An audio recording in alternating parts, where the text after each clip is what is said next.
O mundo está passando por um colapso. Muitos são os fatores que influenciam economicamente e espiritualmente a crise mundial. Nós, como homens, também estamos sujeitos a crises que afetam diretamente nossa vida financeira, espiritual, emocional, conjugal, entre muitas outras. O certo é que nenhum homem passe ileso aos problemas da vida, mas o certo é que toda crise, por mais prolongada que seja, um dia terá o seu fim. Mas o que fazer em tempo de crise? Daremos aqui 3 passos a serem seguidos quando esse momento de dificuldade chegar. Primeiro, na crise, precisamos olhar para cima e ver que Deus reina. As nossas crises não apanham Deus de surpresa. As nossas crises não abalam os planos de Deus. Deus reina e dirige a história.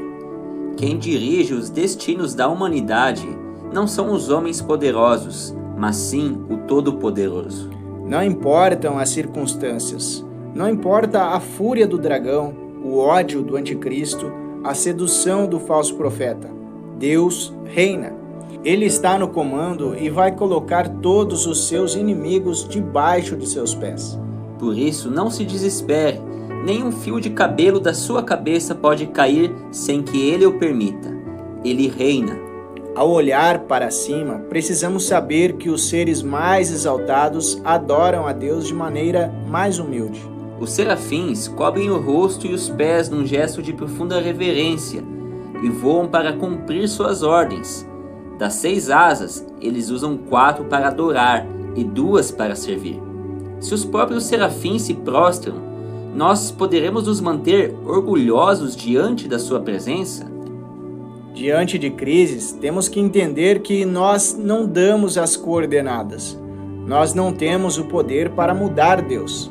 As crises muitas vezes vêm para nos colocarmos em nosso lugar, nos dando lições do quanto somos dependentes de Deus.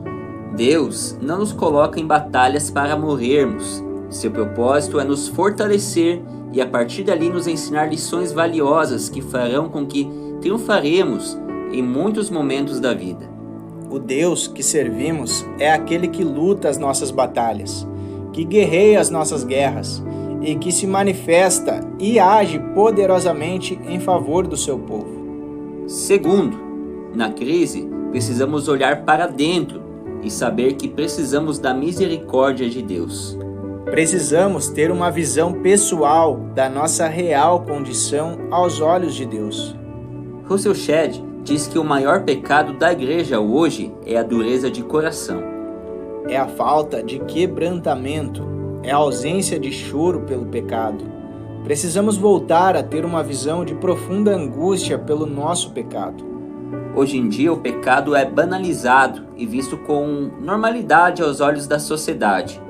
Porém, diante de um Deus santo, o pecado segue sendo pecado e nós não podemos o tratá-lo com naturalidade.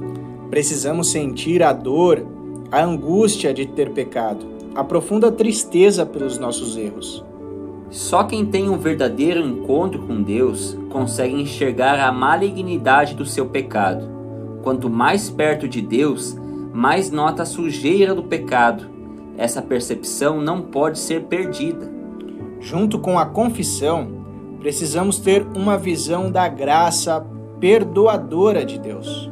Não há perdão onde não há confissão. Deus é Deus de perdão. Você pode ser transformado hoje. Sua história pode mudar. Seu coração pode mudar. Uma fonte de vida pode brotar do seu interior. Você pode ter uma mente pura, um coração puro. Esse é o desejo de Deus para as nossas vidas. A mulher samaritana recebeu uma nova vida. Zaqueu achou paz para o seu coração. A mulher pecadora foi perdoada. Bartimeu teve seus olhos abertos. O leproso foi purificado. O ladrão foi recebido no paraíso. Cristo pode agora mesmo libertá-lo também. Pode perdoar o seu pecado e fazer de você uma nova criatura.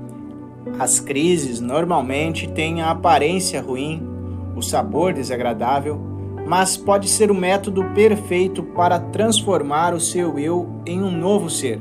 Deus, às vezes, usa as crises para eliminar todas as nossas impurezas e gerar uma transformação em nosso caráter.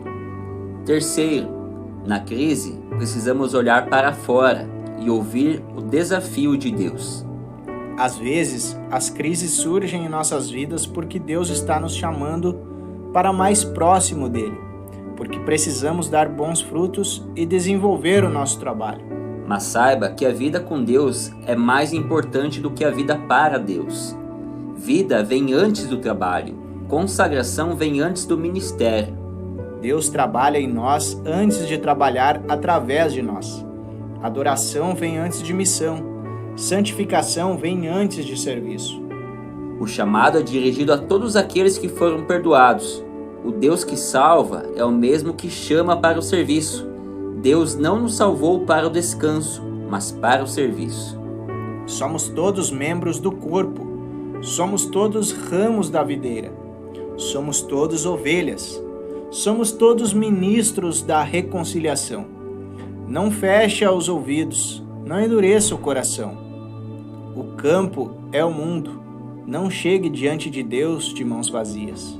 Deus não salvou você apenas para levá-lo para o céu, mas para que você fosse um vaso de honra em suas mãos, a levar esse evangelho aos pecadores. Sophia Miller disse: "Eu não recebi um chamado, eu obedeci a uma ordem."